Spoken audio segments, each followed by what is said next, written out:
Okay, so I'd like to start off with my initiation into the Knights of Columbus. Order, a order of the Knights Templar. So for a little bit of background on what the Knights of Columbus is, if you're Catholic, they're the ones that do the communion, that they have the sword, the hat, and they do kind of the more ritualistic types of services. They're known as the protectors of the church, protectors of the faith. So I grew up in Los Angeles, California, the county, and my local branch that my father was a part of was the West Covina branch. I think it's 3851 is the lodge number. And so, growing up, I'd go with him there. He had his catering business that he ran out of the Knights of Columbus, and that was actually my first job. Was helping him with setup and takedown, prep, serving for his business that he ran out of the Knights of Columbus. So eventually, there's this other boy there. I forget his name. It's like Matt or Mark or Brian.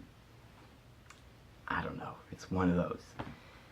And I remember we had a little bit of a group discussion.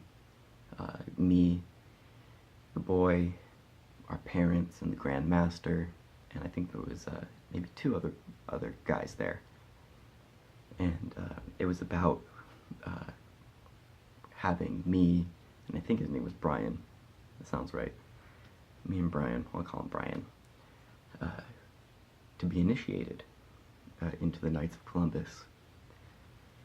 And so, eventually, skipping forward a little bit, it happened. One night, we go to the Knights of Columbus. I'm wearing pretty simple clothes, button-down shirt. And as we're getting ready, the first thing that happens, me and the boy are in the room, in this side room, and our dads are there, and they blindfold us. They put blindfold over our eyes. Next thing that we feel is something around our neck, and couldn't really tell. It felt like string or rope. It's fairly thick, not too thick, but semi-thick rope thing. So we were led from behind, meaning my dad was behind me. I didn't know it was my dad until a little later on in the story, but led from behind into what I now know as the ritual room, with the checkerboard floor, and I couldn't see anything at this time, but I'm led from behind to the what is that, western side, facing east, or let me see, maybe I was facing north. It's hard to remember. I was a little boy, but so at the edge of this checkerboard floor, didn't know it yet. When I'm there, my shirt was torn, and I was asked a couple questions. And I felt this sharp object hit my left breast, and I remember reaching up and feeling a sword, and I was a little freaked out. I was like, "Whoa!"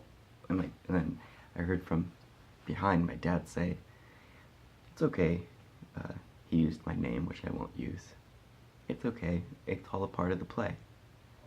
I said, okay. So the guy before us, I don't know if it was him speaking or not, was asking this very long question. It had multiple facets in it.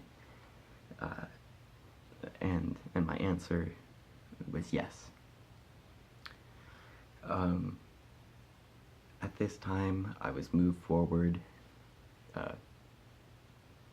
into the center of the boy was going through it at the same time after me. I had my turn with the sword, and then he had his turn with the sword. Both of our eyes are still blindfolded. I'm led out into the center of what I now know is the I didn't know at the time, but the checkerboard floor, and put before a Bible, or what I assume is a Bible. And I was asked another question, with my answer being yes. That time my blindfold was taken off, and I was led to the side of the checkerboard floor. This is my first experience of seeing real magic happen. Real magic. The checkerboard floor had a depth to it, as if I was walking on top of a 3D matrix, and you could it was like an infinite amount of depth and just down into the checkerboard floor. It was like I was walking on top of glass, and then this big matrix underneath me. And so okay, let me gather my thoughts, because it was really cool. I'll always remember how that floor was moving, and how it looked, and how it felt like I was inside like this 3D matrix. And so after this, the other boy comes, stands next to me, and immediately once I believe they asked a question, we received the scientific light of truth, the light of Lucifer, and as some may call it. But so what was I gonna? Oh yeah. So immediately when we're given the light, a couple guys step out and come back in, shuffle in this round, probably 1.5 foot circumference, or diameter, I mean, excuse me, 1.5 foot diameter, circular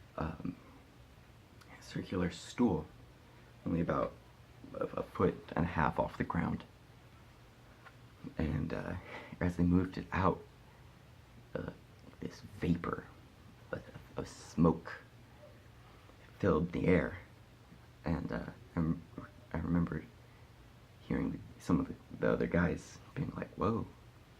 And this vapor is a magical vapor. It's what no one was lighting anything. There was no incense. It was purely from the other side, and this vapor filled up so thick around us, and from above us, and from around each and every one of us, through the vapor was shining a bluish white light. This bluish white light surrounded each and every one of us. There's men in hoods with swords, and